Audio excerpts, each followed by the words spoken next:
This is the first case I've ever heard of where a woman is accused essentially of being a hired goon to go beat somebody. The front door was unlocked. That was the first thing officers noticed when they arrived at the bungalow on Centinela Avenue in Santa Monica on the morning of the 16th of March, 2008. The front door, the door that could only be opened with a key, the door with bars on the windows, the door that made this apartment look like the last place anything bad could happen, was unlocked. And the moment they pushed it open, they smelled it. Natural gas, filling every room, heavy and invisible and everywhere. In the living room, a large decorative candle flickered on the coffee table. Still burning, still alive. The entire apartment had been turned into a bomb. Whoever had done this had walked away, expecting the building to be gone by morning. Every surface, every piece of evidence, every answer. It didn't explode. The building was old. The ventilation kept the gas from building the way it was supposed to, and so the candle kept burning, and the apartment kept standing. And when investigators finally moved through it, they found her in the back bedroom. Juliana Redding was 21 years old, and what they found in that apartment over the hours and days that followed would become one of the most forensically extraordinary murder cases in Los Angeles history. A prosecutor with 18 years of experience would stand in a courtroom and say he had never, in his entire career, seen anything like it. And first case I've ever heard of where a woman is accused essentially of being a hired goon to go beat somebody up. And still, nobody has ever been convicted of killing her. Stay with me, because this case goes places that are genuinely hard to sit with. And before we go any further, if you are not subscribed to this channel yet, do it now. Not for the numbers. Because Juliana Redding's name deserves to reach as many people as possible, and every subscriber makes that happen. Hit subscribe, and let's get into it. Juliana Maureen Redding was born on the 25th of October, 1986. Her mother, Patricia, noted later that it was Picasso's birthday. She said, from that very first day, she knew she had given birth to something special, a masterpiece. That word, masterpiece, is not something most mothers reach for when describing a newborn, but people who knew Juliana would tell you it was not an exaggeration. She grew up in Tucson, Arizona, a close, devout Catholic family. Her father, Greg, worked as a pharmacist. Her mother, Patricia, raised Juliana and her younger brother, Patrick, in a home full of structure and warmth and high expectations. From the very beginning, something about Juliana stood out. At daycare, the other children squabbled over who got to play with her. Making friends wasn't something she had to work at. It simply happened around her, the way certain things happen around certain people, naturally and completely. She loved her dolls, loved the other children, loved the feeling of being part of something. But even then, even as a small child, she already had her eyes fixed somewhere specific. She used to carry her great-grandfather's black leather briefcase. Scotty, the family called it. She would fill it with business cards, collecting them the way other children collected things, and walk around telling anyone who would listen that she was going to be a businesswoman one day. Her grandmother would sometimes take her to executive board meetings, and Juliana would sit there, in a room full of adults who barely noticed children, completely at ease. That confidence was not something she grew into. It was something she arrived with. At Sal Point Catholic High School in Tucson, she played golf for 4 years. Her team ranked first in the state in her senior year. She ran track and field. She played soccer. She joined the recycling club, served on student council, performed in the drama club. In 2005, she was selected as a Tucson Symphony debutante. Her school advisor, Sister Helen Rao, described her simply, she had a love of life that naturally spread to others. That was the version of Juliana Redding that graduated high school in 2005 and moved west to California. She enrolled at Santa Monica College, studying communications. She signed with a national modeling agency. She worked first as a hostess, then as a waitress, earning money while she built something. The modeling work was coming. Product shoots, music videos, around $3,000 a job. By 18, she had her first film credit, a small role in a 2005 independent film called Kathy T. It wasn't huge, but it was a start. And there was a feeling, among the people who knew her, who had watched her carry that briefcase around Tucson, that more was coming. She had her own one-bedroom apartment on Centinela Avenue, close to the beach. She was, by every measure, building the life she had always planned. Her friend Genevieve Stewart, who knew her at Santa Monica College, said she moved through the world like someone who believed there was space for her in it. A quiet confidence, not loudness, not performance, just certainty. Think about what that means for a moment. A 21-year-old woman in one of the most competitive cities in the world, in one of the most competitive industries in the world, building her career from a waitressing shift and a modeling agency and a college schedule. No safety net, no guarantee, just work, and the belief that the space she was moving into was genuinely hers. That is the person who deserves to be at the center of this story. Not the evidence, not the courtroom, not the verdict that came 5 years later and went the wrong way. Her. And before we get to the evening of the 15th of March 2008, there is one moment you need to understand. One connection, one introduction, one thing that looked completely unremarkable at the time and would slowly pull everything apart. In early 2007, while working at a restaurant in Santa Monica, Juliana met Dr. Munir Uwaida for the first time. He was Lebanese-American, a physician. He ran a large medical practice across Southern California, multiple locations, significant revenue, a network of employees and contractors and people who depended on his operation for their income. He was older, he was established, and when he offered Juliana a job as a medical assistant at a salary considerably above what she was earning at the restaurant, she took it. For a period, things between them developed beyond employment. She moved into his home in Beverly Hills. He gave her gifts. He was generous. And somewhere in that arrangement, what had started as a professional relationship became something more complicated. The people closest to Juliana watched this with concern that grew over time. Her father, Greg, was the one who finally acted on it. When he discovered that Uwaida was married with children, he didn't soften the message. He told his daughter to leave. He told her he believed the man was dangerous. He said it directly, the way fathers sometimes say things when they are afraid and need the person they love to hear them. There are moments in every story where someone says the right thing at the right time, and the person they're saying it to actually listens.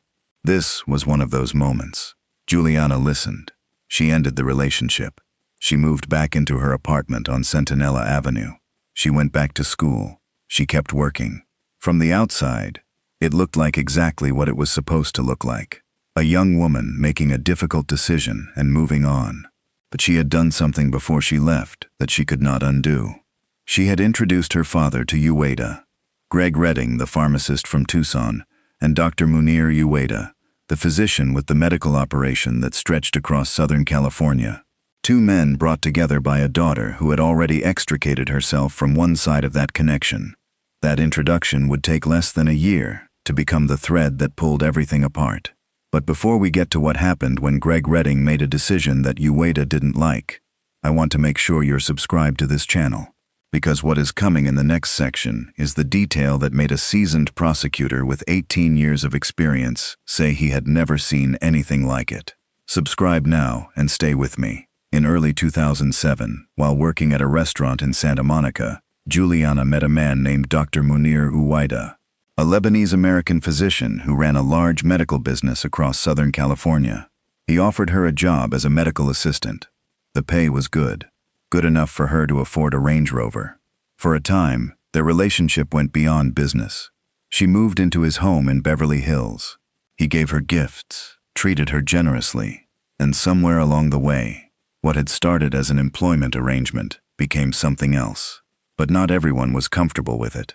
When Juliana's father, Greg Redding, found out that Uwaida was married with children, he was direct. He told his daughter to leave.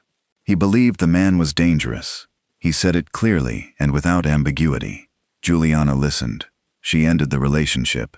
She moved back into her apartment in Santa Monica. She went back to school. She kept working. From the outside, it looked like she was moving forward, putting it behind her, getting back to the life she had been building.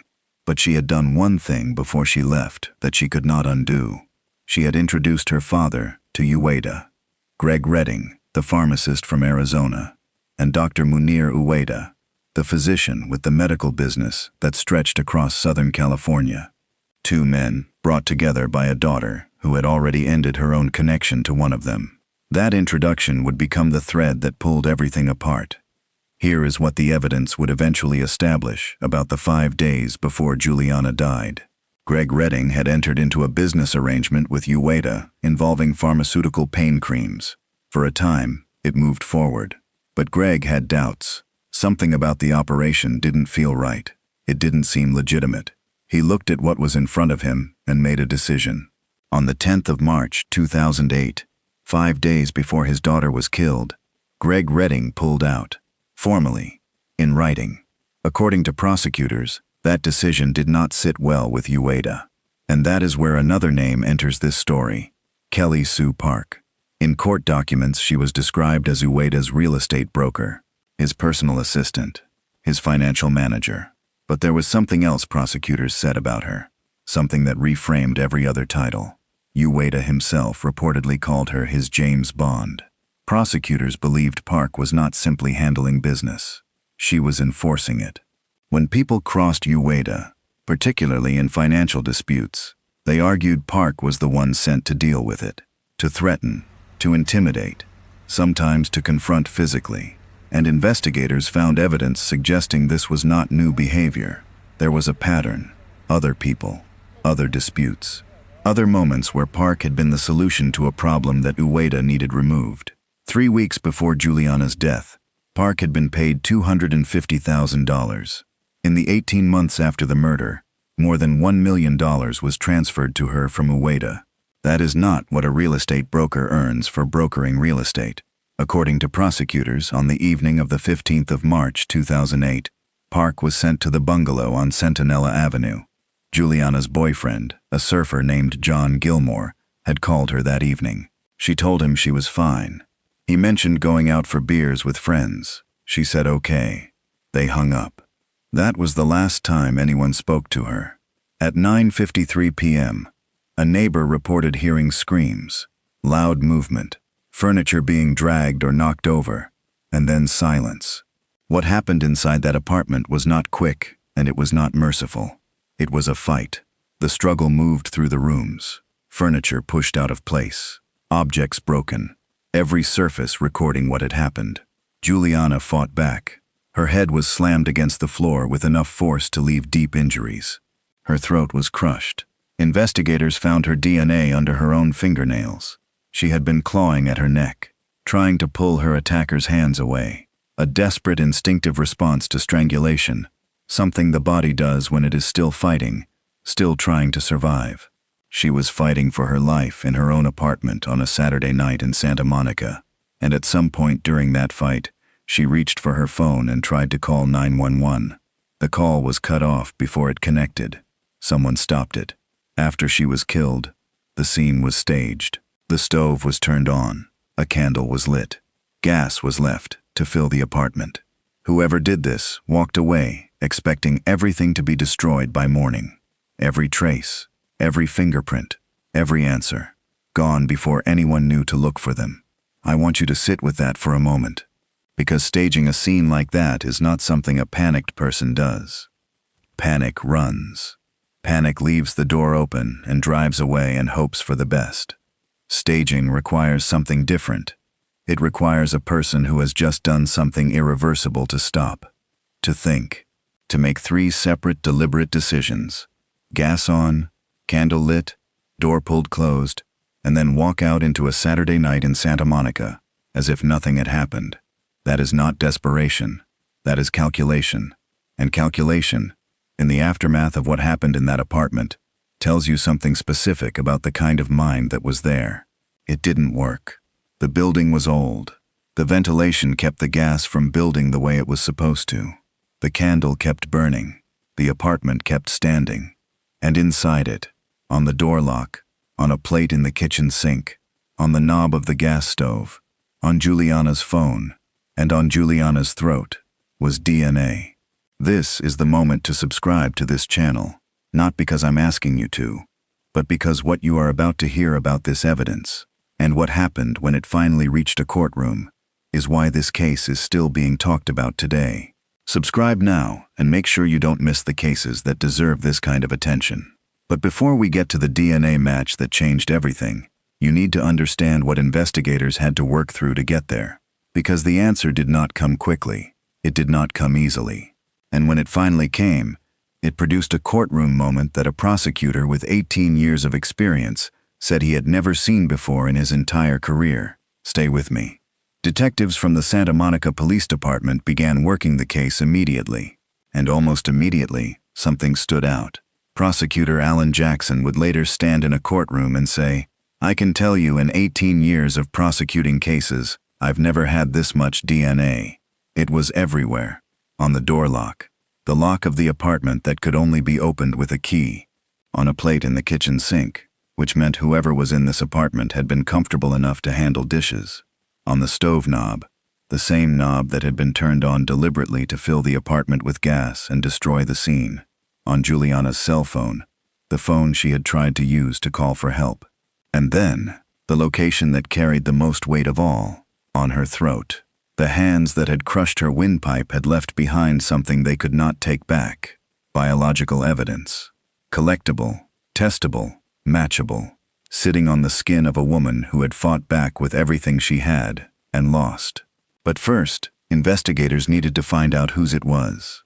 They started where most investigations start. The people closest to her. Her father Greg pointed detectives toward John Gilmore, Juliana's on and off boyfriend of nearly 2 years. There were reasons to look at him. Greg had never trusted him. He told police about a time Gilmore, in a drunken rage, had kicked in the door of Juliana's car. He also said the two had argued the day before she was killed. Gilmore had gone to the apartment the morning after the attack, before anyone knew she was dead. He said he looked through the security door and saw a candle still burning inside. He said he didn't know what that meant. He said he walked away. His DNA was tested. He was cleared. Investigators kept going. They tested the DNA of 40 women connected to Juliana's life. Friends, colleagues, people who had been in the apartment, people who had known her from the restaurant, from the modeling agency, from Santa Monica College. 40 tests. Nothing matched. For 2 years, that DNA profile sat in the case file with no name attached to it. 2 years of Detective Karen Thompson working through a network of connections, following leads that produced nothing, keeping a file open that many investigators would have allowed to go quiet. She didn't let it go quiet. She followed the thread that kept pulling, the connection between Greg Redding and Munir Uweda.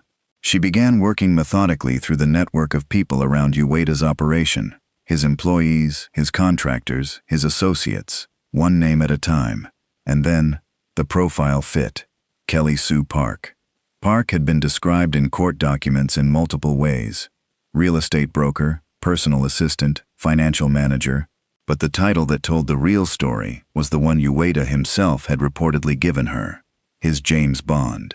When investigators looked at Park's background more closely, a picture formed. Prosecutors argued she had been involved in similar incidents before, targeting people who had crossed Uweda, using fear and intimidation to resolve his disputes. There was a pattern, they said. Other people, other moments, other times when someone had presented a problem to Uweda, and Park had been the solution. The financial records made it harder to look away. 3 weeks before Juliana's death, $250,000 paid to Park. In the 18 months after the murder, more than $1 million transferred from Uweda to Park. Numbers that bore no relationship to any legitimate professional arrangement between a doctor and a real estate broker. Park's DNA was on the lock of the apartment door, on a plate in the kitchen sink, on the knob of the gas stove, on Juliana's cell phone, and on Juliana's neck. The very hands that had strangled her had left behind a biological record that no amount of gas and candlelight could destroy. Park was not arrested until the 17th of March, 2010, 2 full years after Juliana's death. Bail was set at $3.5 million. Someone paid it. Prosecutors believed that someone was Uweda. There is something about the 2 years between Juliana's death and Park's arrest that I keep returning to. 2 years is a long time to wait for a name. Detective Karen Thompson worked through that time without a match, without a suspect. without anything to show Juliana's family except the promise that she was still working. That kind of patience, in the face of a family waiting, in the face of a case that could have gone cold, is not nothing. It is, in many ways, the invisible part of every investigation that never makes the news. What finally broke it open was not a confession, not a tip, not a moment of carelessness on Park's part. It was methodology, systematic, patient, unglamorous methodology. Working through the network around Ueda, one name at a time, until one of those names produced a match. That is not the version of forensic investigation that gets dramatized on television, but it is the version that found who killed Juliana Redding. And then came the part that nobody who followed this case has ever fully been able to reconcile. The trial of Kelly Sue Park began in mid-May 2013 in Los Angeles, 5 years after Juliana's death, 5 years after that DNA was collected from the bungalow on Centinela Avenue. The courtroom drew attention both locally and nationally. The case had elements that made it hard to look away. A young victim at the beginning of a promising life, a Los Angeles setting, a female defendant, and somewhere in the background, a doctor who had left the country and never come back to face the questions that kept circling his name. Prosecutor Alan Jackson led the case for the state. He built his argument around the forensic evidence, the DNA in 6 locations, the financial records, the pattern of behavior he argued Park had demonstrated before this night and after it. He told the jury that Park had been sent to Juliana's apartment not to kill her, at least not at first, but to confront her, to deliver a message connected to her father's decision to walk away from Ueda's business. But something went wrong. Juliana fought back, and in that struggle, Jackson argued, Park strangled her with her bare hands, turned on the gas stove, lit a candle, and walked away. But there was a problem sitting at the center of this trial, a significant one, and it shaped everything that happened in that courtroom. Prosecutors were not allowed to tell the jury the full story. They could not argue that the killing had been ordered by Ueda. They could not present the broader picture of his alleged operation, what prosecutors believed it involved, what they believed Park's role within it had been, what they believed the pattern of behavior across multiple incidents actually looked like. The jury saw a forensic case, detailed, technical, heavy with physical evidence, but without the context that prosecutors believed explained the central question. Why Juliana Redding? Why her apartment? Why that night? Why a 21-year-old woman who had already ended her relationship with Ueda months before? The jury never heard the full answer to those questions, because the full answer was inadmissible. The defense, led by attorney George Bueller, kept his argument focused on one thing: reasonable doubt. Yes, the DNA was there. Yes, Park's fingerprints were present. But Bueller told the jury that physical evidence at a scene did not automatically mean murder. He raised a physical question. Park stood at 5 feet 10 inches, approximately 150 pounds. He argued she could not have physically overpowered Juliana on her own without leaving additional evidence of assistance. He challenged the motive. He challenged the timeline. He challenged the chain of custody for certain pieces of evidence, and he pointed, again and again, to the absence of context, the story the prosecution was not allowed to tell, as a reason to hesitate. Expert witnesses walked the jury through the DNA findings. They explained how evidence had been collected from the scene, how the profiles had been matched, what the presence of biological material on a victim's throat typically indicated. The prosecution introduced the financial records, the $250,000 before, the $1 million after, and described what they believed that pattern represented. It was, by almost any measure, an overwhelming amount of evidence. The jury deliberated. On the 4th of June, 2013, they returned, not guilty of first-degree murder, not guilty of second-degree murder. Park broke down in tears at the defense table. The courtroom did not stay quiet. Voices rose immediately from the gallery. People shouted. Others cried. Someone said, loudly, across the room, "She knows she did it." The emotion in that space, built over 5 years of waiting, spilled into everything and everyone in it. For Juliana's family, who had sat through every day of that trial, who had waited 5 years for this moment, who had believed that 6 DNA locations, including their daughter's throat, would be enough. The courtroom had just delivered its answer. It wasn't. They walked out without what they came for. Later, according to reports, even some defense experts were surprised by the outcome, which leaves a question that has never been satisfactorily answered. If DNA on a victim's throat, financial transfers totaling more than $1 million, and a pattern of alleged prior behavior were not enough to secure a conviction, what would have been? Nobody has ever answered that clearly. Nobody has had to. Here is the thing about DNA evidence that this case forces us to confront directly. The science worked. It identified someone. It placed them at the scene.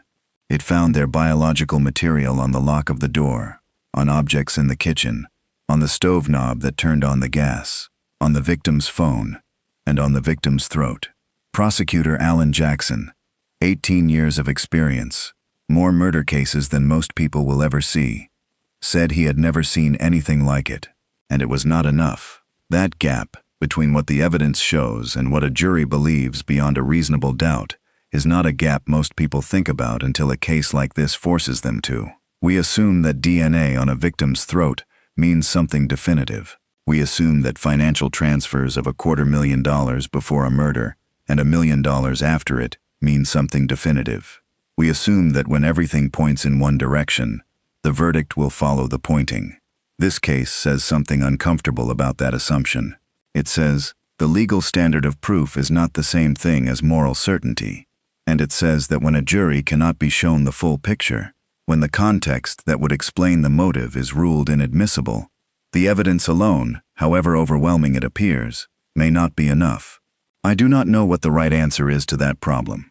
I am not sure there is one that doesn't also protect innocent people from wrongful conviction. But what I know is that Juliana Redding's family has had to live inside that gap for 17 years. And that is a specific and irreversible kind of harm. Dr. Munir Uweda was never charged with Juliana's murder. Not long after Park's arrest, he left the country. He was still abroad when the trial began. The full story prosecutors believed in, the story about who ordered what and why, never reached the jury. In 2015, reports suggested Uweda had been arrested in Germany. Around the same time, Kelly Sue Park was arrested again, this time on fraud charges tied to a massive medical insurance scheme allegedly connected to Uweda's practice. The numbers were staggering. Approximately $150 million. 15 people indicted. Park's bail was set at $18.5 million. None of that changed what had already happened in Juliana's case. The door had closed on the 4th of June 2013, the moment that jury said not guilty. And what double jeopardy means, what it means in a way that most people don't fully feel until a case like this forces them to, is that it closed permanently, not temporarily, not pending new evidence, not subject to appeal if something significant was discovered later. Permanently. Kelly Sue Park cannot be tried again for the murder of Juliana Redding. Not because of what she did or didn't do, not because the evidence changed, but because the American legal system, by design, does not allow a person to be tried twice for the same crime once a jury has returned a verdict. That protection exists for good reasons. It prevents the state from pursuing someone indefinitely until it gets the outcome it wants. It protects every person, guilty or innocent, from prosecutorial harassment. But it also means this. If tomorrow, irrefutable proof emerged that Kelly Sue Park killed Juliana Redding on the evening of the 15th of March 2008, proof that removed every shadow of doubt that had existed in that courtroom, there would be no trial. There would be no new verdict. There would be nothing. That is not a flaw in the system. It is the system working exactly as it was designed to work, and Juliana Redding's family has had to live inside that design for 17 years. Uweda's medical career unraveled separately. In 2010, the Medical Board of California placed him on probation for allowing a physician's assistant to perform surgeries without supervision. By 2013, his medical license was canceled. Whatever he had built, it did not last. But it also did not bring Juliana back. To this day, the Santa Monica Police Department continues to ask anyone with information to come forward. The case file still exists. The evidence is still there. A DNA profile sits in a database tied to her name. It was enough to point to someone. A jury decided it was not enough to hold that person accountable. And that is where this case still lives. Not in a verdict, not in a sentence.